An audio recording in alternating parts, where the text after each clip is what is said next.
Welcome to the Water Play podcast. I'm your host Jacob. As Lucas is not feeling well today, so I'm going solo. Lucas, do get better. So week 1 went not as expected for my predictions, but as expected as a week 1 should go. It's sloppy. It's a non-defensive battle. Some missed throws. Timing's a little off.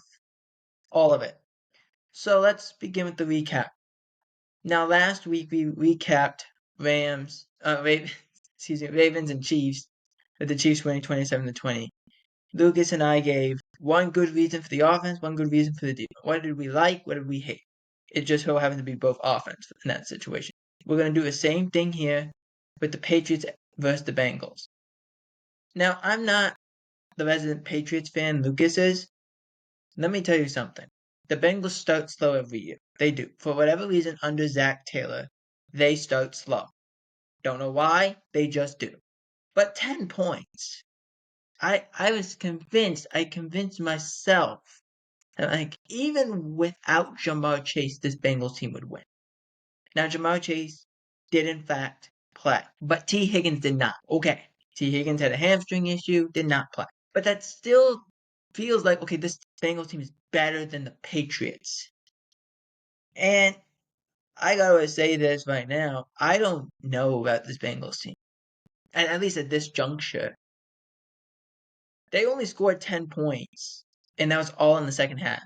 Because they were fumbling, they were making a lot of mistakes, sacks were giving up. And look, all the credit to the Patriots. But the one good and the one bad, I don't even know if that even applies to the Bengals.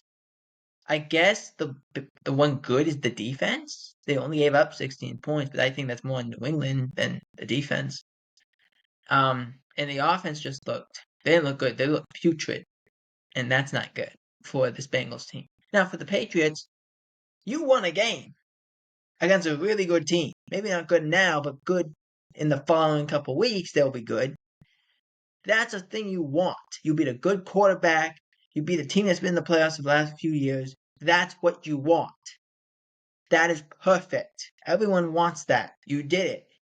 Can you do it again? And that's going to be the question all year long if you're the New England Patriots. Can you do it again? And look, Jerod Mayo did a great job. He put his team in the best situation as he could. And they won that game. That's a great coaching job by Jerod Mayo. I guess the good was the defense of the Patriots. I mean, I looked at them in the preseason a few times, and they looked good to me. So they didn't look like they missed Matthew Judon that much at all. So I thought they did good on defense. Offense, I guess, played as expected, not very much in the best positions because of their quarterback. The offensive line is not perfect, but they can get by, and that's important. Again, this is gonna be like a down year for New England anyway. You're rebuilding. You got a new coach. You got some pieces that you have to fill in. It takes a little bit, but this is promising for sure. Next up, Cowboys versus Browns. Cowboys won this game 33-17. And for the Cowboys, Dak didn't have to do a whole lot. But actually, let me rephrase. The offense did not have to do a lot. The offense did not have to be perfect. Now, Dak Prescott did in fact say, and he said this today, we left a lot of meat on the bone. We could have and should have been better on offense. Concur for sure. But I thought he did well. Not perfect, but well. The Browns have a really tough defense. You have Myles Garrett. You have Jim Schwartz as the defensive coordinator. Jeremiah Owusu-Koramoah just got paid because he's really good. And I thought the Cowboys did some nice things. They moved the pocket. They made it easy for Dak Prescott. Could fall out quick. Let's go. And that's good. That's a good thing. It's not what the Browns did, which we'll talk about in a little bit. The run game, really good, honestly. Even though the leading rusher was Zeke and he only had 40 yards. He looked good for the limited he played. So I'll take that. I mean, he hurdled over someone, didn't count, but he hurdled over somebody. That works. And he scored. I'll take that. But what really impressed me about this Cowboys team was their defense, specifically the rush defense. They looked good. And I understand there's no Nick Chubb, but this Browns team, and they had 2 tackles out. I understand that.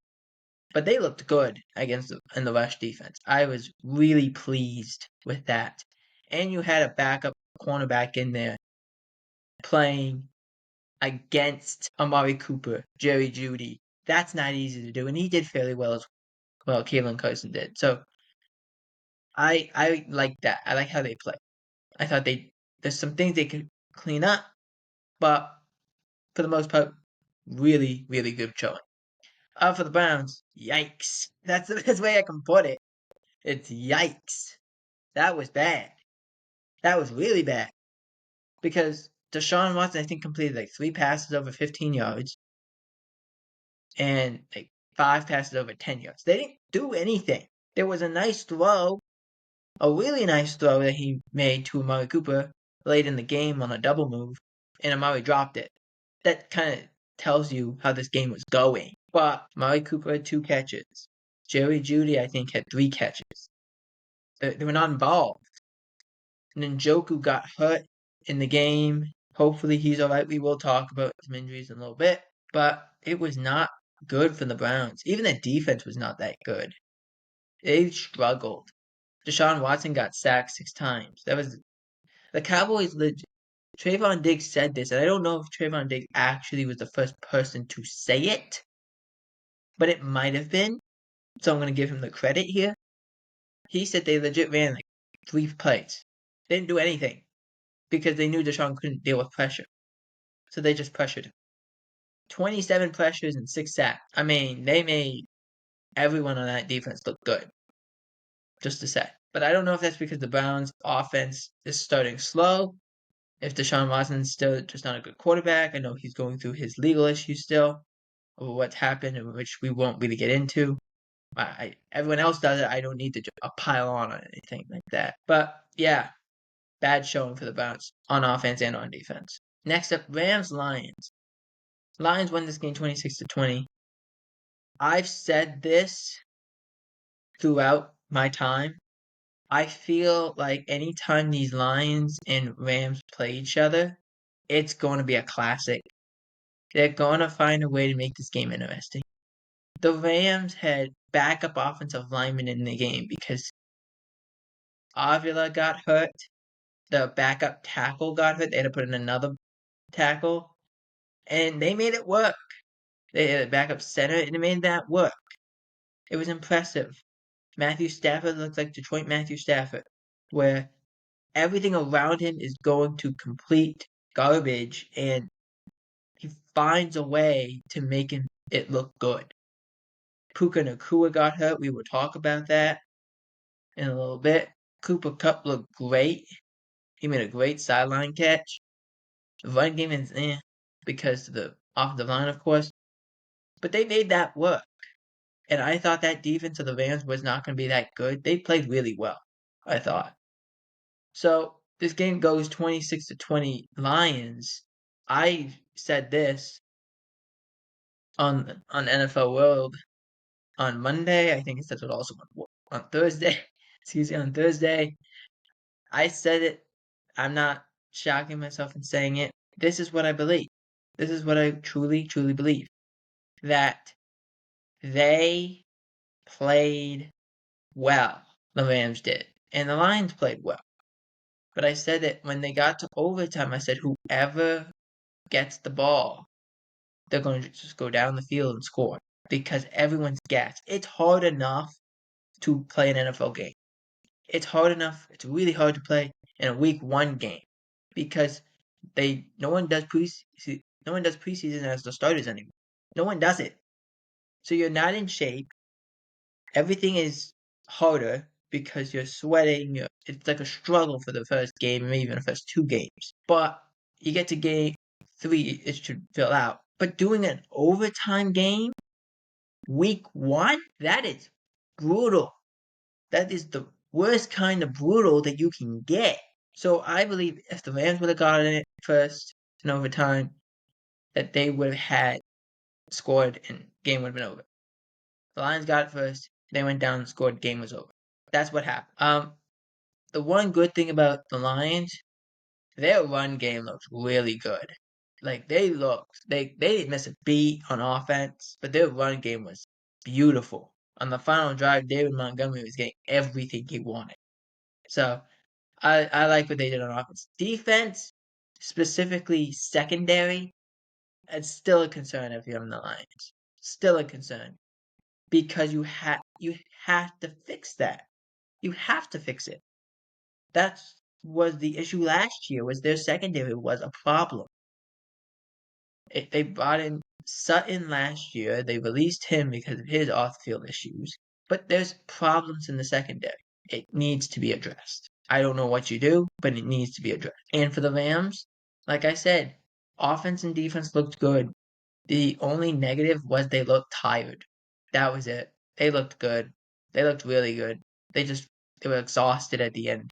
I guess that's my negative. They were just exhausted. And Jets Niners, 49ers won this game 32-19, and it wasn't even that close. Let's start with the 49ers.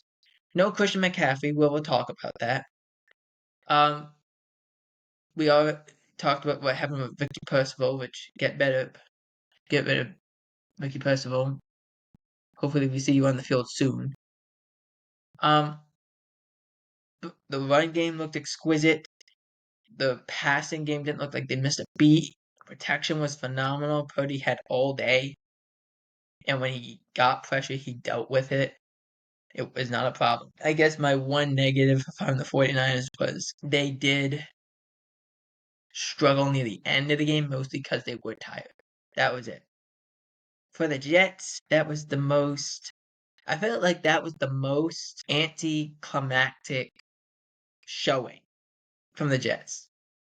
That is a Jets play, a Jets game. That is what it is. It is so anticlimactic. I'm watching this game and I stopped fully paying attention, mainly because I knew I wasn't going to miss anything, and I didn't miss anything. That's the crazy part. They had one good drive in that game, and it was the one drive because Garrett Wilson actually looked like a number one, and they ran the ball well. But on the first couple plays that the Jets had, they ran a toss to the left, and then they ran a toss to the right. Back-to-back plays. Like, I don't know why they did it, but they did it. It was like either on the first or second drive. They fumble on the second drive, and it was like, I don't know what they're doing. It's weird play calling. And that's why I'm like, even with Aaron Rodgers did not look good. He did not look good. He looked like he could still make the throws. He can still do all the things. He just didn't play well. Maybe that's rust. Maybe that's because he hasn't played in 2 years, basically. Maybe that's rust. I don't know. But the point is, he didn't play well. The offense didn't play well. Allen Lazard was your best player. That's not great. Suggesting he was not even a great player for you guys last year. And on top of all that, the play calling was terrible. Again, like we just said, the toss to the left, the toss to the right, back-to-back plays. Why would that be done? Unless Aaron checked to it, that should never have happened. Yet it happened. It was ridiculous. The play calling actually got better when Aaron Rodgers was taken out of the game and they put Tyrod Taylor in. I don't know why. It was better, maybe because he could move more. I don't know. But the point is, it did not look good. It was not a good showing from the offense. And the defense couldn't stop a nosebleed. They couldn't do anything against the pass or against the rush. They looked terrible. Like we said earlier, no Christian McCaffrey, and they still couldn't stop the run. So let's get into the news here, and let's kind of go a little quickly. Dak Prescott, before his game against the Browns, got a contract. He agreed to terms and signed the contract on Monday, but agreed to terms with the Cowboys on a new contract. 4 years, $240 million, $231 million guaranteed, and $80 million at signing. That's the reason I put it like that. Because normally I'll just do the base salary and the guarantees. Those are all records. $240 million, that's a $60 million guy. $231 million, that's more than Deshaun Watson guarantees. So they need to give him a fully guaranteed contract. for 5 years, essentially, because he has one extra year, and $80 million guaranteed. That's the highest number to make at signing. All records. That's the reason I wrote it that way. And again, well deserved. 100% sure. Well deserved. He made his money. He played awesome last year. Now he's got to show he can do it again and pull this team to a place that they haven't been to in 20 years, in 25, 28 years, actually. So that's the next challenge for him. Can he do it? The Cowboys obviously feel like he can. They paid him that money. Now he's got to show them that he is able to. I wrote this down. This is a sarcastic news. I said Aaron Rodgers survives an NFL game. Plays terrible. Very accurate. Very accurate. Did not play well. He didn't play well. It's not just him, but he didn't play well. Excuse me. I thought he missed a lot of throws. He threw an interception because him and the wide receiver aren't on the same page. That's not good. It needs to be addressed. Within the week, whatever. Something has to be fixed. Next up, Jordan Love. I feel bad. Actually, I'm going to put these two together because these two are actually the same injury. Jordan Love and Cowboy tight end Jake Ferguson both suffered MCL sprains. 2 miss or may miss time. It looks like Jordan Love won't play this week. Probably won't play for 2 weeks. But it's not as bad as they thought because when we saw the injury, look, that Brazil field was terrible. No doubt. It was awful. And I know what happened with how people didn't want to blame Jalen Carter. I'm going to blame him. Here we go. Here's the reason. I'm going to blame Jalen Carter for this. Here's my reason. Jalen Carter is on the ground near the back foot of Jordan Love. Traps Jordan Love's ankle and pushes his torso forward into Jordan Love's knee. And his knee pops. Because you can see it on, like if you didn't watch on Peacock, but you could see it on Twitter and all kinds of different social media. You see his leg go a little bit, and then he's down, and he's like holding his leg, and you're like, oh my gosh, what just happened? It was bad. So he went, and they had to travel 10.5 hours to see what it was. It was an MCL sprain. Not as bad as everyone thought. I thought tear immediately. Bye. See you later. Only out for 3 to 6 weeks, but probably closer to the 3-week mark, which is good. Really good for Jordan Love and the Packers. Now they have Malik Willis. Hopefully he keeps you afloat. That's all you can say. Jake Ferguson suffered the same injury, not on the same play. Injures MCL and has a bone bruise. And I said may miss time because he says he thinks he can play through it. And that the Cowboys feel like he's trending towards playing. So that's all well and good. And when you have an MCL injury, you don't fully know. Some guys can play through it, some guys can't. Depends on the injury.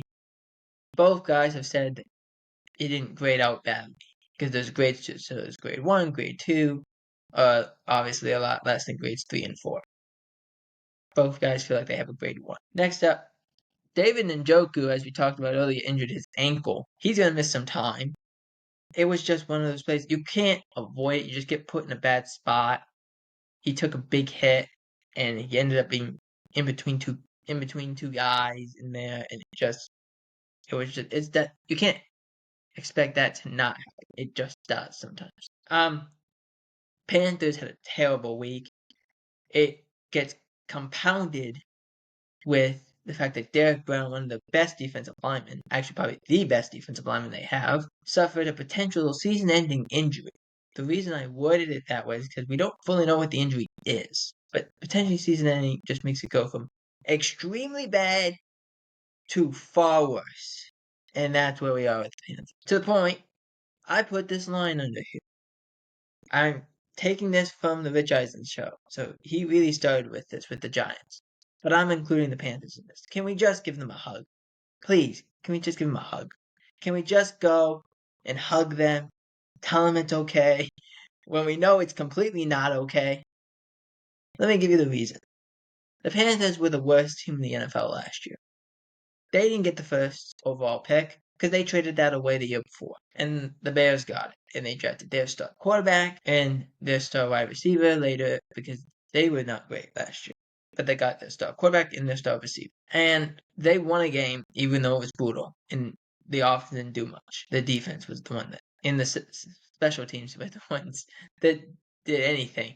But it worked. The Panthers are in this position of they don't look good. They don't look good. They look bad, and they somehow look worse than they did a year ago.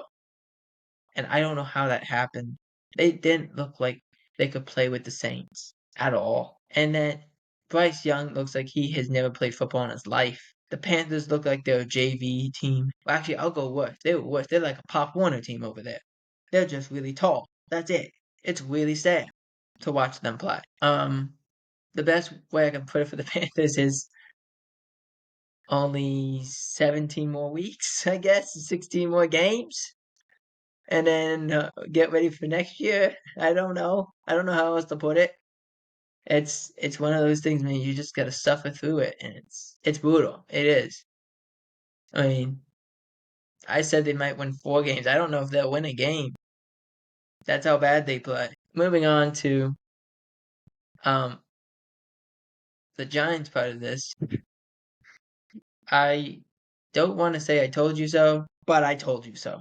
I told you not paying Saquon was a problem, and it is a problem. It's a massive, massive problem. They can't move the ball. They can't move it. They got 6 points, and that was their score. That was it. At least the Panthers scored 10. That's at least respectable because you knew they had to score a touchdown. So they did. But the Giants couldn't do a thing. Daniel Jones looked horrible. The offensive line is still an issue. The defense looks like they are deer in headlights half the time. Sam Darnold torched you. Yes, he threw the one interception, so it's a complete. You know it's Sam Darnold because he threw the interception. Okay. But he torched you. Justin Jefferson. Who's going to throw the ball to Justin Jefferson? He won't look as good this year. It's Justin Jefferson, okay? Doesn't matter who throws him the ball. It could be an alien who throws him the ball. He'd find a way to catch it. This team, the Giants, I don't know where they are. They're not good. They can't move the ball. Daniel Jones doesn't look good. He didn't look good on the ground. When he was trying to run the football, he didn't look good. So can we just give these two teams a hug? I don't know. Take them out to eat. Something has to happen here. Someone has to hug them, take them out to eat, pay for their food. Something has to happen. I don't know what it is. Something has to happen.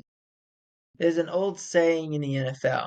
When you have a really bad game, you can either burn the tape, you can watch the tape, or you can bury the tape. I don't know how fast they tried to bury this tape. I think they wanted to bury these games. That's what I think they wanted to do, because they were bad.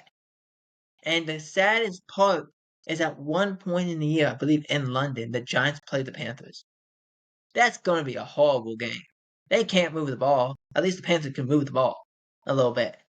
Not great, but a little bit. It's better than nothing. Josh Allen doing Josh Allen things, rushing and throwing for 2 touchdowns each. Ran for 2, threw for 2. Only Steve Young has done that. You kind of wish they didn't need that Herculean effort, suggesting it was Arizona. But, okay. Like we talked about, both Christian McCaffrey was out on Monday Night Football with a calf/Achilles injury. The reason I say /Achilles is because I didn't know this. He injured his calf early in the preseason, really practice, and didn't play.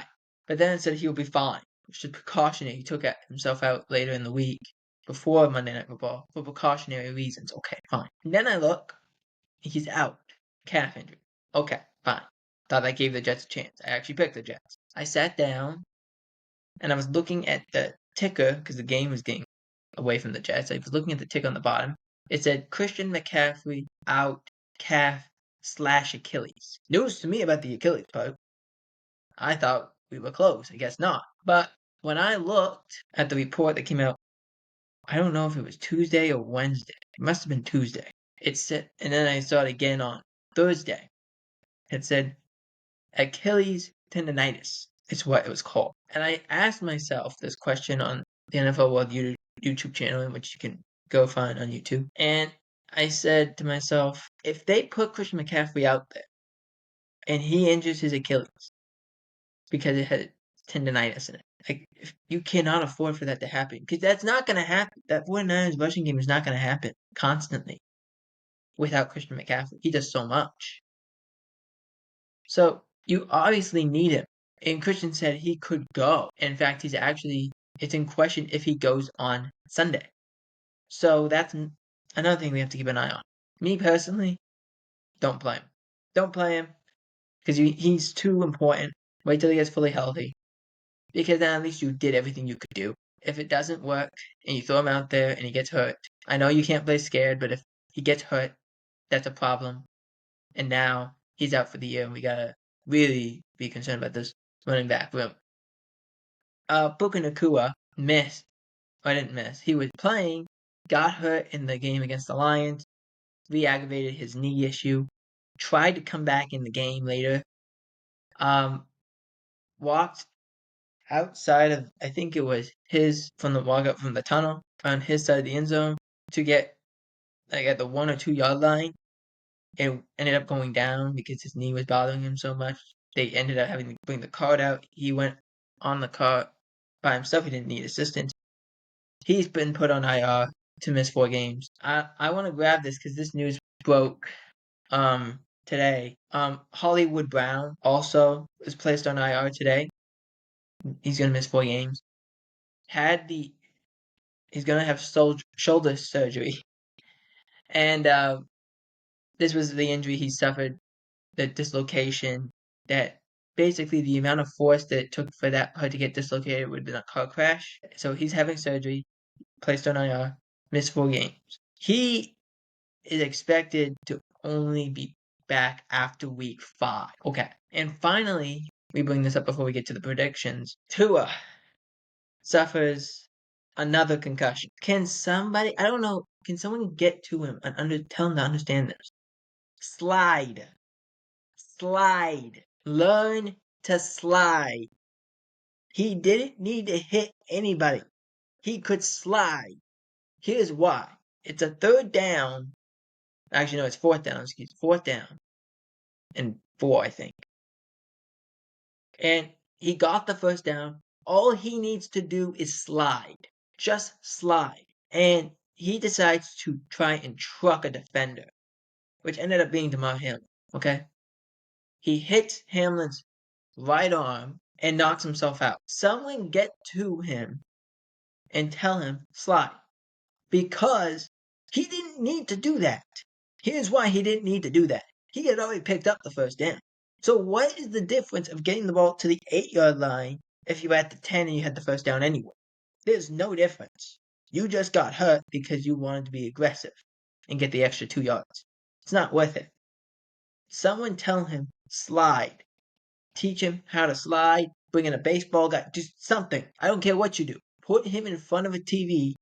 Have coaches with him. Have them go through how these quarterbacks slide. Because it's annoying. He's hurting himself because he doesn't know how to slide. He wants to be aggressive. He's not Josh Allen. Okay? He's not Lamar. He doesn't need to do that. It's not his style. If you're going to run, pick up the 1st down, slide down so you don't get hurt. If Hamlin would have launched and hit him while he was sliding, then there's nothing you could do. You didn't do that. Control what you can control. Slide. Protect your body. That's all you have to do. Protect yourself. Teach Tua how to slide. Now, Tua is okay. He has a concussion. He has movement in all of his extremities. They're in Miami, so he didn't have to go on a plane, which is good. But teach him how to slide and tell him to slide. Put it in practice. Do it over and over and over again just to teach him. Please do that. Next up, week 2's prediction. So with Lucas being sick, I asked him, could he send in his predictions? And he did. He did not give scores, but he did pick who he was going to take. So I'll go one by one with the predictions and say who he picked. So he has the Ravens in the game between the Raiders and the Ravens. It's a 9.5 point favorite. I have the Ravens as well. I think the Ravens are going to beat the Raiders down. The Raiders didn't look like they could stop the run against the Chargers. They made J.K. Dobbins, coming off an Achilles injury, look great. He was awesome. That's a problem, especially when you look at a guy like Lamar Jackson, Derrick Henry, Justice Hill. Like, that's a problem. You gotta be able to stop the run. Those three guys, you couldn't beat J.K. Dobbins with one leg or Gus Edwards. Now you got the actual Baltimore Ravens coming to town and gonna be able to run the ball with the quarterback and the two running backs. They're not gonna win. Ravens aren't winning this. Ravens win big time. 35-10. Next up, Saints at Cowboys. Lucas has the Cowboys in this game. I too have the Cowboys because I just don't think the Saints are that good. They beat down a bad Panthers team. The Cowboys can get pressure. The Panthers only pressured Derek Carr 3 times the entire game. The Cowboys, I believe, pressured Deshaun Watson 48% of the time. So that tells you something. I have the Cowboys winning. It'll be a good game. I will admit that, but I have 28-20 Dallas. Actually, no, 28-14 Dallas. 28-14 Dallas. Next up, Seahawks versus Patriots. Lucas, obviously being the Patriot fan, took the Patriots. Patriots +3. This is where I disagree with him. I'm taking the Seahawks. Mainly because I don't know exactly how the Patriots are going to fare against this Mike Macdonald defense. Geno Smith's a good quarterback. How are they going to, the matchup between Christian Gonzalez and DK Metcalf is going to be awesome to see, but I'm taking the Seahawks over the Patriots with the score 24-20. Next up, 49ers at Vikings. Vikings are getting +6.5. Lucas is taking the 49ers. I agree with him, mainly because I don't know if Sam Darnold can do it again. This is a revenge game for Sam Darnold. He played as a backup for the 49ers. This is going to be exciting to see how the Vikings fare this game. The Vikings beat the 49ers last time in the game that Brock Purdy didn't look that great in. We'll see if Christian McCaffrey plays a little bit. Let's see what happens. But I have the 49ers winning this game. Close game, 35-28. Next up, Buccaneers at Lions. Lucas has actually selected the Lions to win. Going against him, I'm taking Tampa Bay. Here's why. The Lions are favored by 7. That is a big margin. I don't think Tampa is less than that. I want to see how this Lions team fares against this Buccaneers team. So I have the Buccaneers. I don't know if they win. I know they cover. So I'll take the points and say Buccaneers win this game somehow with the score 35-34. Next up, Rams versus Cardinals. Cardinals are favored by 1 in this game. We made it. Cardinals are actually favored in the game. I'm taking the Rams. Lucas is taking the Rams as well. I don't see Arizona keeping up. I really want to see how this Rams offense looks in a divisional game, but I'm taking the Rams 28-20. And finally, Bengals versus Chiefs. Chiefs favored by 6. Lucas is taking the Chiefs. I'm taking the Chiefs as well for the reason of I don't know what the Bengals look like in week 2. Maybe they look better, maybe they look worse, but I don't know what they look like. Chiefs, I at least know that Xavier Worthy is going to be able to go. So I'm taking the Chiefs to win it'll be a good game. 31-24. And that is the predictions on the What to Play podcast. Let us know who you guys predict is going to win this game. But for Lucas, for myself, we enjoy the fact that you love the show, and we continue next week. Hopefully, Lucas will be back and ready to go for week 3 of the NFL season. I am Jacob Hebert. Wow. Peace.